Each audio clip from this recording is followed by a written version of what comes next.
speaker is Bill Hoffman. And as I've said before, most of the speakers that I have speaking, I've met through in this journey, this amazing journey of running Wildland Living Soils. And that's been one of the most pleasurable things, not only to meet, all the speakers, but all the people that we've met over 10 years.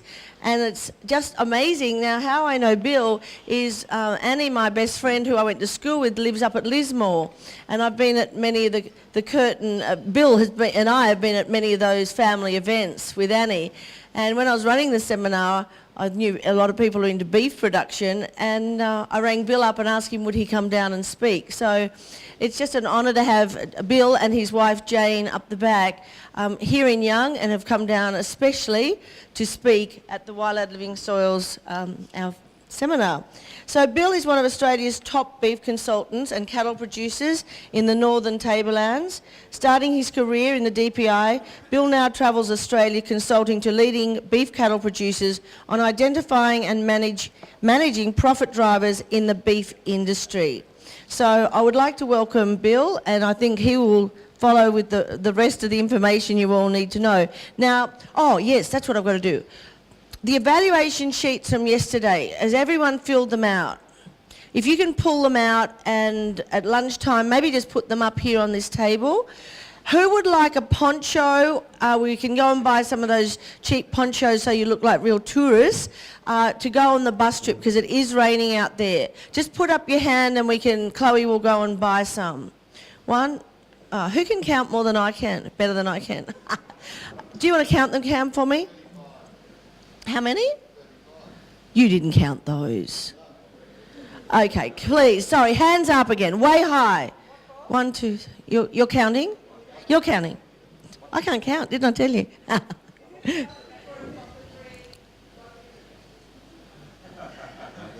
or 2. Thank you, Bill. You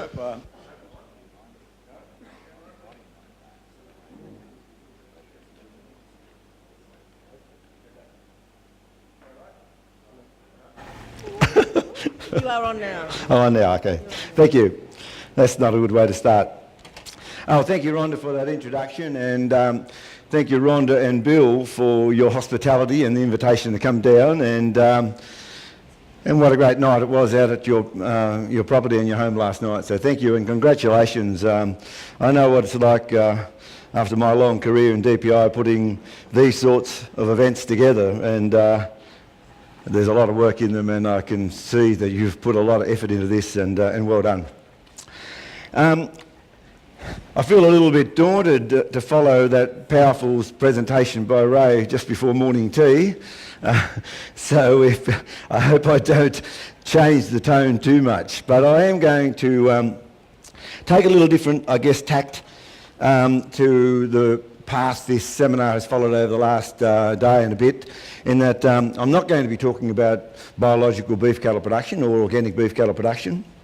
I'm going to talk about profit and profitability in the beef cattle production, and I don't see that should be taken as being in conflict with some of the fantastic information that's been presented so far in this workshop, because I believe that profitability is a key component of that journey towards sort of a more sustainable beef cattle production businesses or industry in the future.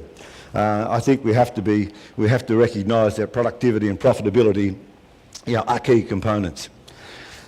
So the work I do, I'm going to share some of my experiences with you, and obviously I cannot in a period of time cover all the aspects that would relate to the whole gamut of understanding profit drivers in a beef business. But I'm going to look at a couple of those little components of that puzzle. So in today's presentation, I want to cover a bit of a background to the work that I do in what I call a beef profit network in the Northern Tablelands, the northern part of New South Wales. I want to talk a little bit about the measuring and the tracking of changes that we do, which I want to stress that that I very much support the concept that if you don't measure it, it's difficult to manage it. I'll talk a little bit about the tools that we use in that tracking process, namely cost of production, and using that to identify some profit drivers. And one of those many profit drivers I've chosen to talk about today will be maternal productivity, because I assume a lot of people here run breeding cows, and maternal productivity is an important component when we look at the profit drivers of the business. And to finish with some take-home messages. So just a bit of a quick background to me. I don't want to bore you about me, but I worked with the DPI in New South Wales for many years in the beef cattle section. I worked across Australia for Meat and Livestock Australia and some of their projects, and I worked within the Beef Cooperative Research Centre. Now, though, I work in my own little business, and I run what I call a beef profit network basically in the northern part of New South Wales. The information up there gives a snapshot of the scope of that and of the people I work with. And can I say that it's an unbelievably joyful journey to be working with the sort of people I do there. This project grew out of a project initiated within the Beef Cooperative Research Centre called the Beef Profit Partnership Project, which was set up to accelerate the adoption of new information and technologies coming out of the research work at the Beef CRC. Unfortunately, it didn't get as much traction as it probably should have, but I picked up started a couple of groups within that when I was in DPI, and have since moved on to to commercialise it. It runs as a commercial venture now, and we do lots of exciting things. It's a network of enthusiastic beef producers who want to achieve improvement and productivity, profitability, efficiency within their businesses. We get together 4 times a year for each of the groups. We don't get together for talk fests. We get together to have focused workshops, and I'm guided by the people in the groups as to where that focus should lie. And I'll talk a little bit more about that in a minute. But the one thing we do strive at always is the sharing of knowledge and experience amongst those people. And I never cease to be amazed at the knowledge and the experiences that come along with the people that are in those groups. I have people who have come from backgrounds that I go home and say, wow, every time I meet a new person who comes into the group, they come with a whole new different background and a different set of experiences and knowledge. I go out and seek specialists to support those people in the relevant areas that we want to cover, and as I said, we track changes that happen in those businesses. And how do we do that?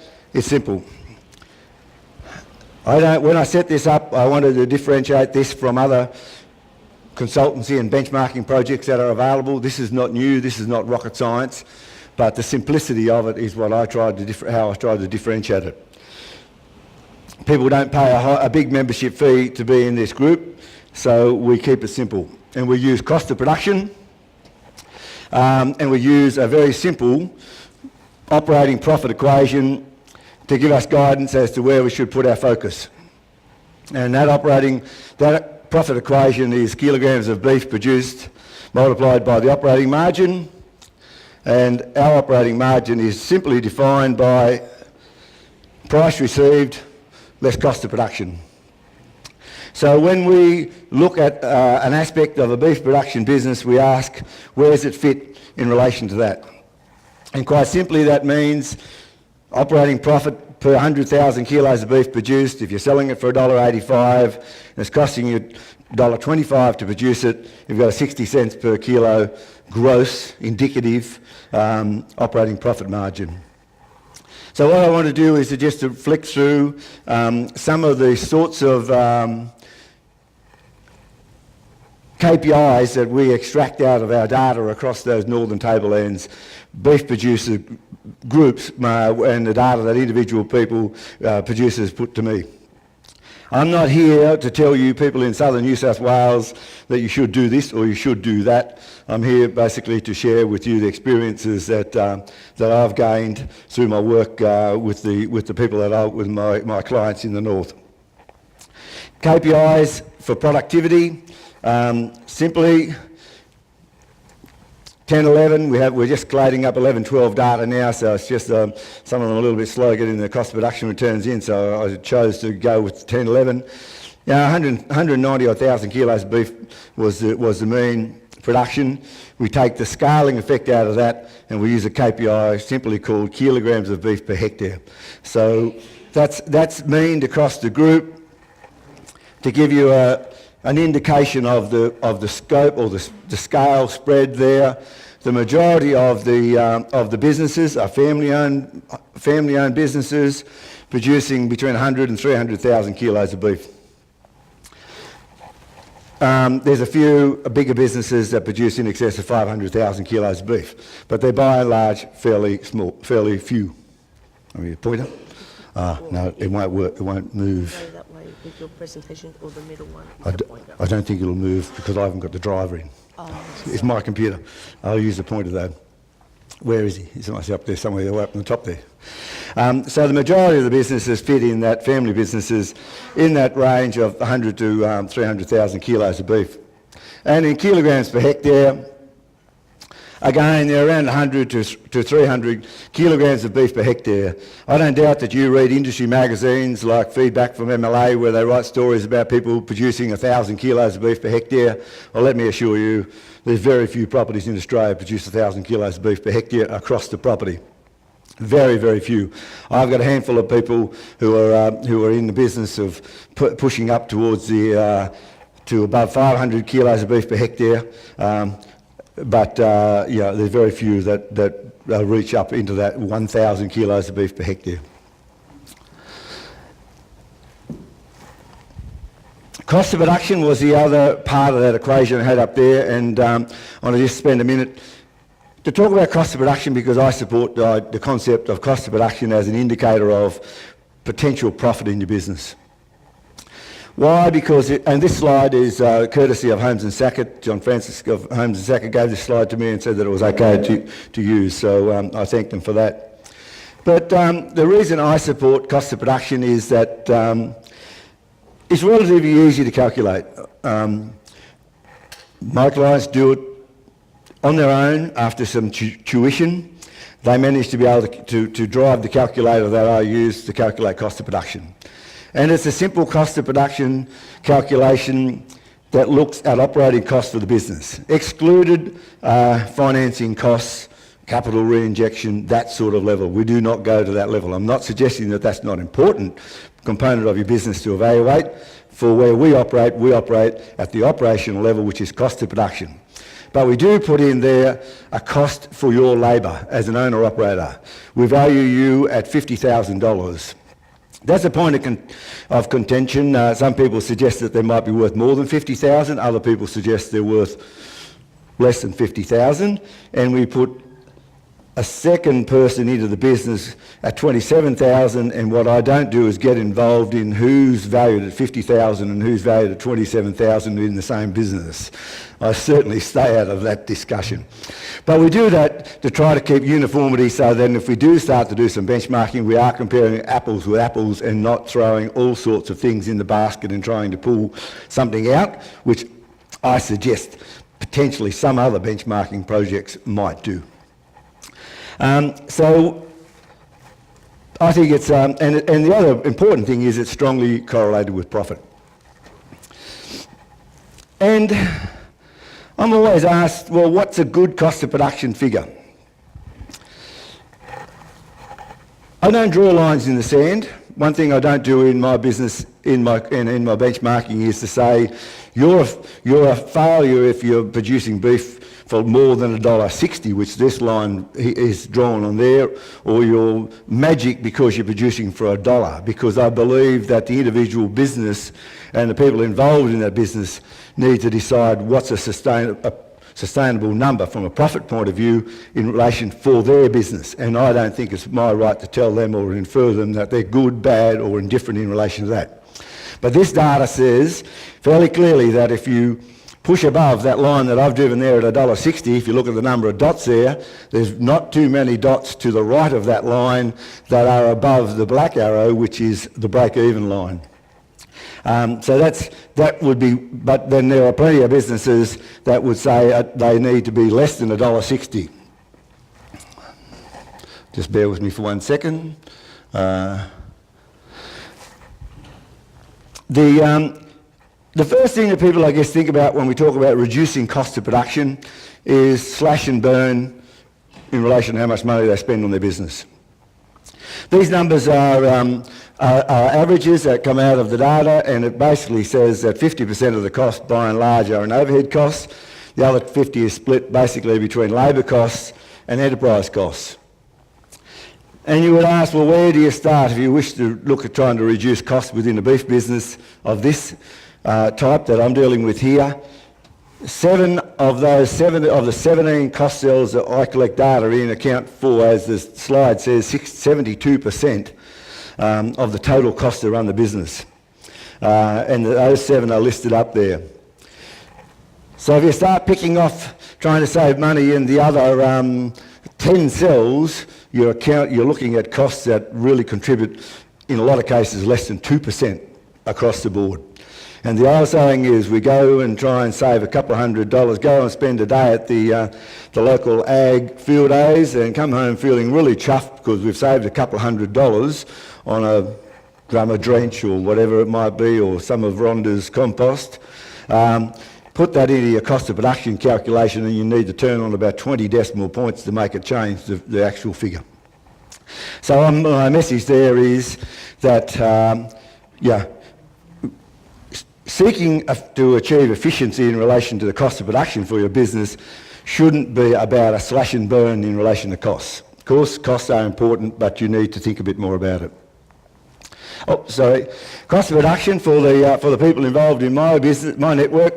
I'm pleased to say that 80% of those people produce beef for less than $1.60. So if they sell it for $1.85, they've at least got a little bit of a gross profit margin. They've paid themselves the $50,000 in that. And equally pleasing is that half of them produce for less than $1.20. In 3 years, those guys have reduced their cost of production by 22 cents a kilo. Now, I could do a number of things with that statement. I could claim that that's wholly and solely a result of being in the Hoffman beef consulting business, client, or I could be realistic and say that you need to look at trends over time before you jump to too many conclusions about those sorts of things. And the most important piece of benchmarking I ask my clients to do is to look at what's happening year to year in their business. Look at what happens amongst other people in your area or whatever, where you're pretty sure the data is comparable, but don't get too hung up on these benchmarking things which infer published data which says the top people did this, versus the bottom people did that. I don't go there. Quickly, we do run some correlations where we're just simply having a look to see what individual factors show up with some sort of a relationship to cost of production. I don't have massive hundreds of people in my data set, so there's a variation. There's a fair bit of noise around this, but some of the indicators were that, and no surprise, quite in line with most of the big ones, that labour efficiency is important. Machinery is important, whether it's owning old machinery and racking up a repairs and maintenance bill, or owning lots of new machinery and racking up a depreciation bill. But machinery ownership or repairs and maintenance comes up when we look at those correlations. Not surprising, purchasing feed sends up cost of production. And that's unavoidable, I guess, if you choose to hold on to cattle in drought times and you buy feed. But the cheapest feed for your business is the feed you produce at home. Start buying in feed and and cost of production will rise. And the negatives in this case are good. They're the negative correlation because that's saying that productivity is clearly linked to lower cost of production. Higher kilograms of beef reduces cost of production. Take the scaling effect out of that, and higher kilograms of beef per hectare also has a negative relationship with cost of production, meaning that it will reduce it. I'll just pause for 1 sec there. Another means of expressing those numbers is to look at regressions, and I've just thrown a couple in here, and as I said, someone might be looking up there at the R squared. I probably should have taken that off or hit it, but yeah, obviously it's not going to be strong because there's because of the limited amount of data, but certainly the trend is in the right direction. Cost of production dropping as kilograms of beef produced per hectare rises, and the Labor one was the other one I chose to put in. I just want to pause for a moment there and just reflect on the theme for Rhonda and Bill's field day here, farming for the future of our planet. I guess I've enjoyed an unbelievably great career in beef cattle extension in my time, and visited many properties and seen in some fantastic locations, including Young yesterday and the visit to Rhonda and Bill's yesterday afternoon. I value that very much, and I can assure you that I hope we're farming for the future in these sort of places in the future. And I guess I don't want to be seen to be here preaching that as production, production, production and forget everything else. I guess it's about striking that magic balance between productivity, profitability, sustainability. I share Cam McGulla's comment yesterday that I don't know whether sustainability is such a fantastic word, but I haven't got a better one at the moment. So I hope we are still farming in the future on our planet, and we've still got what I would call great places. I'll be too old to go there for too many more years, but for someone to go there in the future. But I guess I am looking at today, as we move towards that future, and at the moment, if we look at what drives the profit in our beef businesses as we stand here in 2012, we can't, I guess, walk away from the fact that, that it's productivity linked and it's profitability linked. And as I said, I don't think they need to be totally in conflict. So I'll quickly flick these up here, and these are my thoughts on this challenge of efficiency, I guess, in relation to the productivity. How we do this better is the challenge for the future. But at the moment, I guess, if we're running breeding animals, maintaining or achieving high reproduction rates, low mortality rates, and in a lot of businesses, I guess that's a lot relates into things that are difficult to control. Some things, calving mortalities in heifers and all those sorts of things. But increasing turn-off weight and increasing turn-off age, or reducing turn-off age. Now, I'm not an expert by any means on climate change, but I am told, and from what I read, that if we achieve efficiencies in those, we are reducing our carbon footprint. As I said, I'm not going to profess that I don't know much about that and go there. But we look at the management options.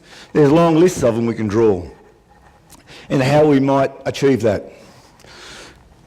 Genetics, and we're never far away from the discussion of the genetics. We've just seen the end of a phase of the Beef Cooperative Research Centre where the whole focus was on unravelling the genome, the bovine genome, and gene discovery.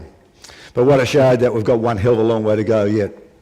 And unfortunately, the Beef Cooperative Research Program is now over, and our industry, I'm deeply concerned as to who and where the next national R&D body for the beef industry comes from, because the CRC is now ceased, and it's done a powerful job over the last sort of 12 years or whatever in relation to pulling that effort together. But genetics, breeding and management, nutrition and health of the herd. But I think the great one, the big one for the future is how we manage our feed base, which obviously encompasses pastures from growth and quality, soil fertility, and I mean soil fertility there from a chemical, from a structural and from a biological point of view, and how we manage water resources, all those sort of things. So there's a massive management things there, and obviously I can't suggest in the time available today I'm going to go anywhere near looking at those in detail, but I chose one to quickly look at, being genetics, because it was on the top of the list. We can influence the nature of a herd, and Tony will talk about this afternoon when we go to Rosevale, by looking at within breed selection. In his case, we can look at within herd and within breed selection, or we can look at crossbreeding. So there's a range of options there, and we could have a discussion or workshop on this factor alone that could go for a couple of days. But those genetic influences have lasting impacts, and particularly in relation to the future herd. Lots of people make genetic decisions in relation to the current herd without thinking too far down the track as to what effect they might have in relation to the future herd.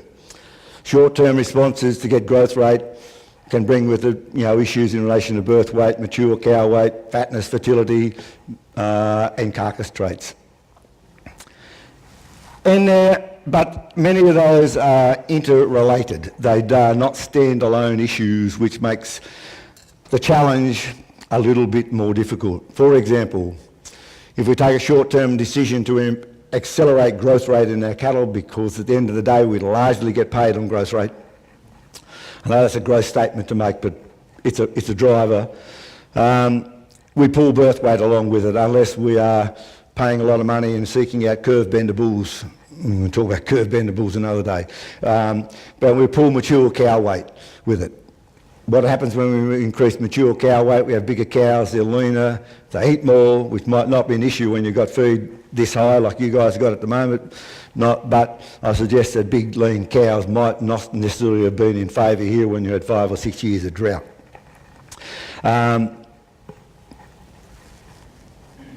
Likewise, there's clear linkage from a genetic point of view between fatness, fertility and carcass traits.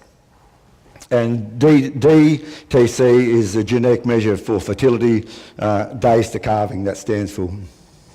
I'm just going to share with you a quick review of some work that was done in the southern New South Wales as part of the CRC called the Southern Maternal Productivity Study. And it looked at comparing animals that were selected for estimating breeding values for high fat or low fat in females. The females were selected and put into 2 herds based on high fat or low fat estimated breeding values, and they were run in a number of sites in southern Australia. We're talking about estimated breeding values for rib fat. So the rib fat is measured at the 12th, 13th rib on the eye muscle, 1/3 of the way along that muscle on the rib. So we're talking about a fatter animal on my left and a leaner animal from a rib fat point of view on the right-hand side.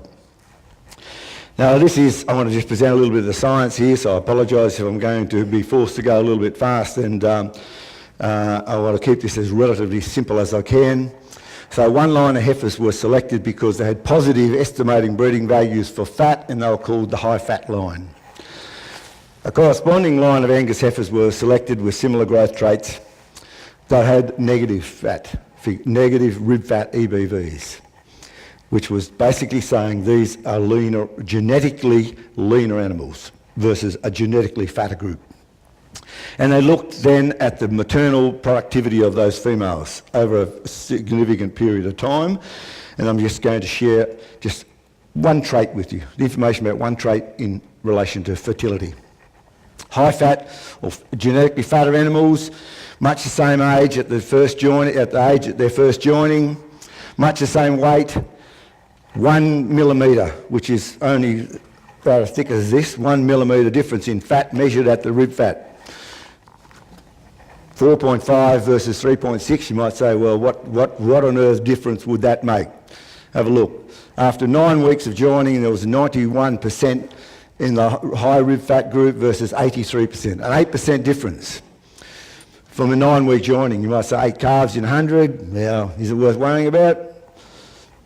But I know a lot of you people would probably like to join your heifers for 6 weeks, or get as many as possible in calf in the first 6 weeks of your joining. There was a 13% difference in the joining rate of those heifers, driven by 1 millimetre of fat difference.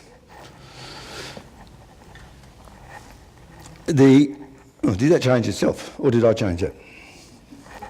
I did. How did I do that? Anyway, good. Well, that's the slide I wanted.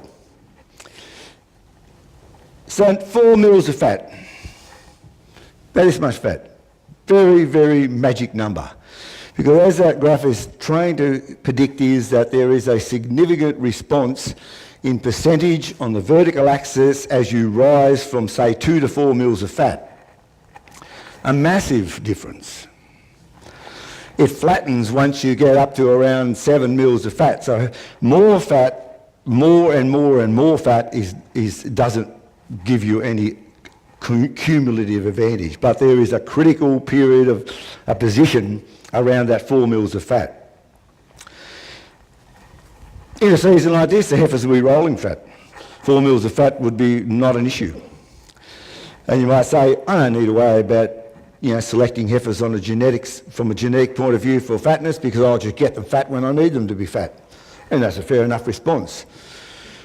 But it might not always be as easy as it sounds to get heifers from, say, 2 or 3 mils of fat in a roaring drought to 4 or 5 mils of fat. So I would suggest that attention to that may be useful.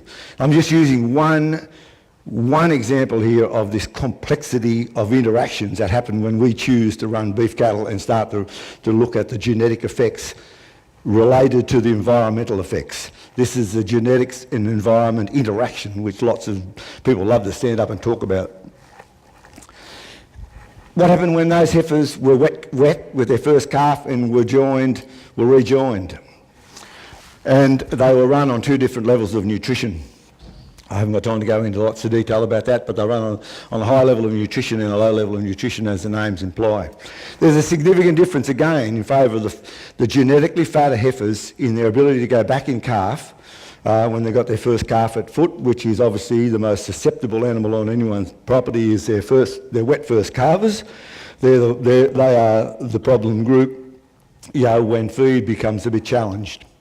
There was a significant difference in days to calving, and in days to calving, moving to my left, a shorter days of calving is better, which means there are less days between the day you put the bull out till that female calves for the next time round, and that is heritable. So that's why it's used to produce estimating breeding values. The difference was still there on the high nutrition, but the significance disappeared. And also, I might add that once we moved then to the older animals, the difference became basically disappeared altogether. So from this was very much a driven amongst those younger animals. Unfortunately, as I said at the outset, I would love to stand here for a couple of days because you might have recognised already that I love talking. But we don't have time to go on at length. And how am I going time-wise, Rhonda, if you don't mind? 10 minutes. 10 minutes, that's about right. As I said, probably on that list, if I was to, and I thought initially when I was going to prepare this presentation, I was going to use 2 examples, and the next one I was going to choose was that feed-based management. Because I believe that we have got, in the beef cattle industry in Australia, massive potential to do better, I guess, in how we use our feed base. In southern Australia, it's estimated that we only utilise efficiently about 30% of the feed we grow. And I believe that, and I think we can do one hell of a lot better in relation to that. I know we are in what you could call a hostile environment over the last number of years, where we probably don't know what the next season brings forward based on where we're coming from, and how do you utilise the amount of feed that you grow in a season like we've just seen around here in the last 2 days. But I do believe that we have got lots of things we can do better in relation to grazing management, managing ground cover, and timing of critical events.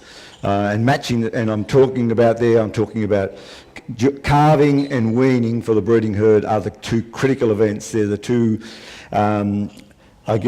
key times in the cycle that really will influence lots of the other things that flow on in relation to that managing that feed base, and fitting in with our climate that is we're told is going to change.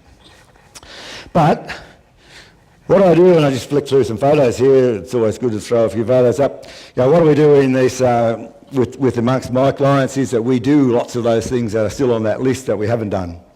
The beef specs calculator, there's a group of people out of Bingara, or Barraba actually, a group of beef cattle producers, that's a computer there, and we've just had some animals in the yard and we've assessed them, and we're putting some numbers through the beef specs calculator, which we're going to talk about today, so I won't dilly-dally there.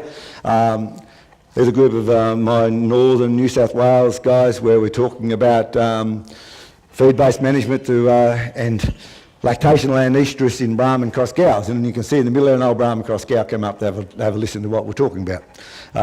So